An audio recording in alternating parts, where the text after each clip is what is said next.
What's up, everybody? Welcome back to IGN GameScoop. I'm your host, Damon Hatfield. I'm joined now by Justin Davis, Scoop, Ryan McCaffrey, howdy, and Greg Miller. Scoop. The top 3 articles on IGN this week are: number 1, PlayStation 4 operates at lower temperature than PlayStation 3. You got to pre-order it. Run out and pre-order right now. More people read that story on IGN this week than anything else. They're really interested in the operating temperature of their consoles. Number 2, the top 25 animated series for adults. And number 3, why Steam trading cards should embarrass Microsoft and Sony.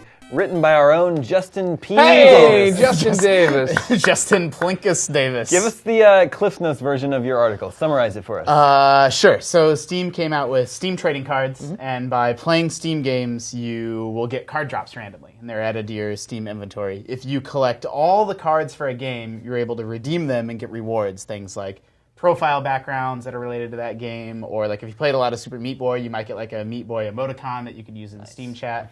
The rewards are mostly silly, but what I think is really impressive about them is A, they're giving something away that Sony and Microsoft like to charge for, you know, little digital trinkets. But B, if you don't care about this stuff at all, you can sell it to other players. So I sold an emoticon for like 40 cents the other night. You can sell all your trading cards as well. Like they have this elaborate marketplace. So, Ryan and Greg, do you agree with Justin that should Sony and Microsoft be embarrassed by this? It's way too strong language. I mean, on IGN? Yeah. Trolling us again, are you, IGN? No, I think, I mean, they should definitely take note, and they will. I mean, first off, Steam's been way ahead of the curve forever. That's the whole thing. They've been Sony takes all their digital cues from Steam, but it's the same thing with I don't think that they should be embarrassed because it's not like Steam's been doing this for years. Sure. They just started doing it. They just figured it out, and now they are going to be copied, guaranteed. The same way that trophies copy achievements.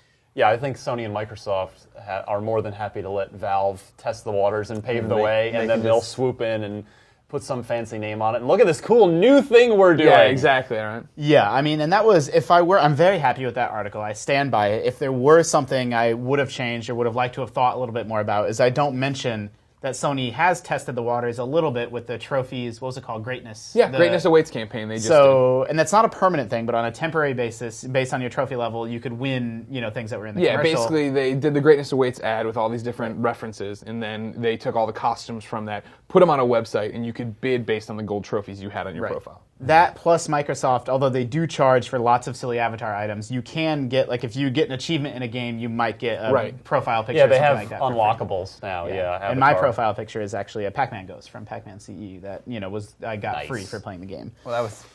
Pac-Man CE was like 2007, so... I like that purple ghost. And so I don't mention those in the article, so in the interest of fairness, I mean, those probably should have been at least brought up in some way. But the reason I say that Microsoft and Sony should be embarrassed, instead of the headline being why Steam trading cards are great, is because in researching the article, I'm like, well, I need to make sure I'm really buttoned up on what Microsoft and Sony are up to. And I have this really elaborate, really consumer-friendly Steam system that works. It's great. It's fun to participate in. If you don't care about it, you can make a little bit of dough for yourself. And then I go to the Avatar Marketplace, and they're selling a Turbo Racing League shirt for $1. So that you can advertise their product. So pay us $1 to have this shirt that no one would even want to wear in real life unless, maybe a little kid loves that movie. But it made me cringe. I'm like, it makes them look behind the times. But again, it's behind the times by a week. A few days. And I think that's the whole point. When somebody comes out and changes stuff, makes a great point, then the industry reacts. Especially right now with a new console cycle about to begin. I mean, I think I give Sony a little bit more of a pass. The reason that I feel like Microsoft should maybe be thumped for this a little bit more is these are things they were talking about in 2005 with Velocity Girl.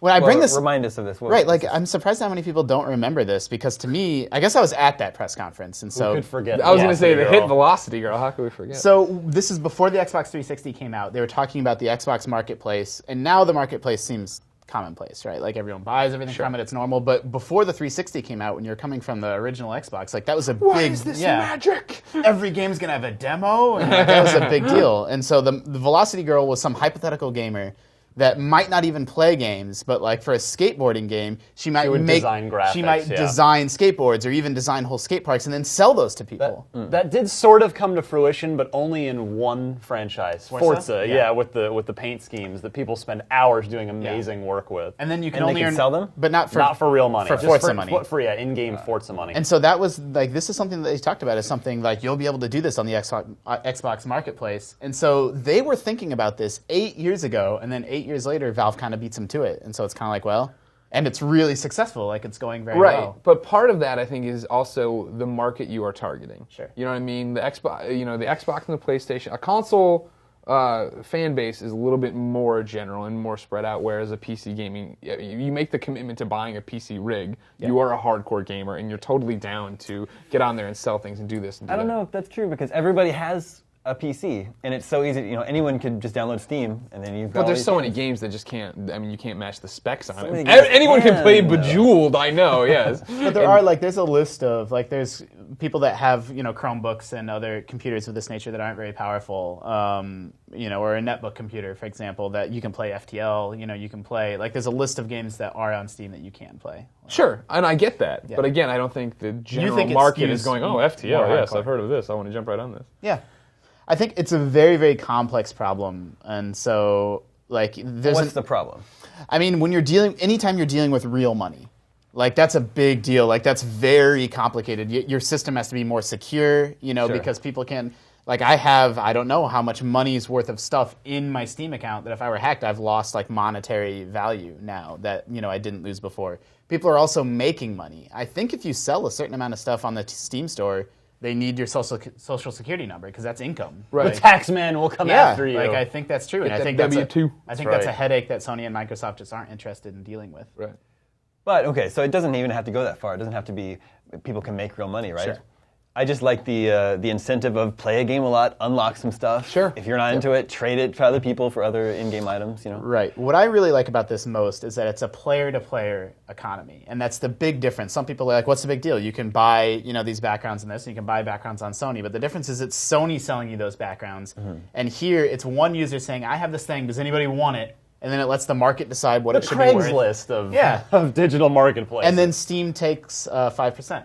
Off the top, they just take 5% of the purchase price for themselves, and they give 10% back. As if Valve doesn't have enough money already. It's so brilliant from a business standpoint. It's insane. You projected how much 2K could make just from Borderlands 2, right? Yeah, I don't remember the math offhand. I use Borderlands 2 as my example game just because I'm playing it right now, and that it's popular on Steam. But it's something like they're making, I think it's $90 a day, roughly, off of goods. And it works out to something like, $300 and some thousand a year. Mm-hmm. What? Just off Borderlands 2 virtual trading cards. That might be 30, no, excuse me, drop a zero off that. Okay. Jesus, I'm glad I figured that out. It's about $30-some thousand a year. But still that's just an extra $30,000. Yeah, and it's one game. Yeah. That could be a whole, fun budget for your team that we're going to just take that money and take Here's our holiday party to Disneyland. Yeah, for sure. Right. That's why this system is a win for everybody. It's a win for the developer because it's a new source of not a huge amount of money, but they're going to make a little bit more money off their game than they used to. And for someone's like 2K, maybe they don't care. But if you're an indie developer and you're already only selling your game on Steam, there's games on Steam that are just $3 or $4. Mm-hmm. So now, if you're able to make a few more cents off each user, that's a pretty big chunk of change. So it's more money for developers, more money for Valve. Valve is giving things people that the other console makers are selling to people. And if you're a user that just doesn't care about any of that stuff, you can just sell the goods. So what are the odds that Sony and Microsoft adopts something like this? 50-50. Yeah. I mean, it's one of those things where it won't be anytime soon because specifically, I think, in probably both of their cases, Microsoft and Sony, they're so wrapped up in just trying to get these consoles done. And there's so many other problems now. Not even the hardware. I'm talking about the operating systems. Right. On the software side, that they might come back to this in a year and go, you remember that Valve thing from a year ago? How's that go? Oh, it's still going. All right, let's look into that for next year's. Wait a couple of years. And don't forget too, it's all about that specific audience. Even though if this takes off on Steam, if you don't see a decline in people buying Avatar items and people buying these horrible PlayStation Network wallpapers, then what's the why would they even care? Don't worry about it. We did a video, I guess last year. Remember that Battlefield 3 wall that you could buy for your avatar? It was just a wall that your avatar would duck behind to hide from cover. And we make fun of this all the time, and then I get on there, I'm like, oh, a new Superman shirt, yeah.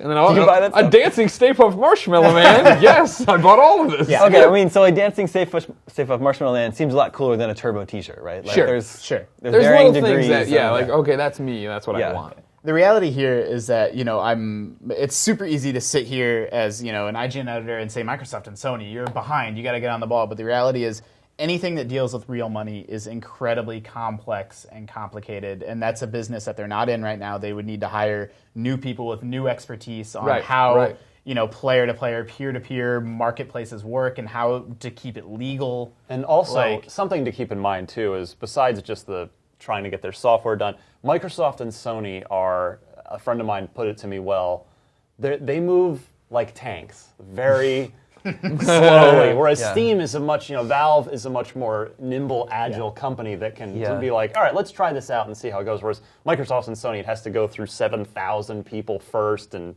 all sorts of different hoops and measures first. Sure. I mean, I think we're getting close to, I would not be surprised. Team Fortress 2 is already like this, and Dota 2 is like this. So Valve is a company now where they give their games away for free. Both those games are free, and they're not sort of free in a bullshit way. They're genuinely free. And then they make their money off the sale of these virtual goods. Well, that's like we were talking the other day. Isn't it the wild success of things like this that are the reason why we still don't have Half-Life 3? Yeah. They don't need to, right? They don't need to. They're and I want to make a clear distinction between, they're not selling people Dota 2 items. People are selling Dota 2 items to other people. And then they're making 5% off the top of all of that. You'll get some rare drop in Dota 2. You sell it to somebody for $50 and Valve makes, $1? How does 5% work? What's 5%? $2.50. $2.50, thank you. Blizzard does it with Diablo, the Diablo 3 auction. House, yeah. But that's a $60 game. That's the difference between them and Valve. I see. Very interesting. Well, thanks a lot, guys. Stay tuned for more from IGN GameScoop.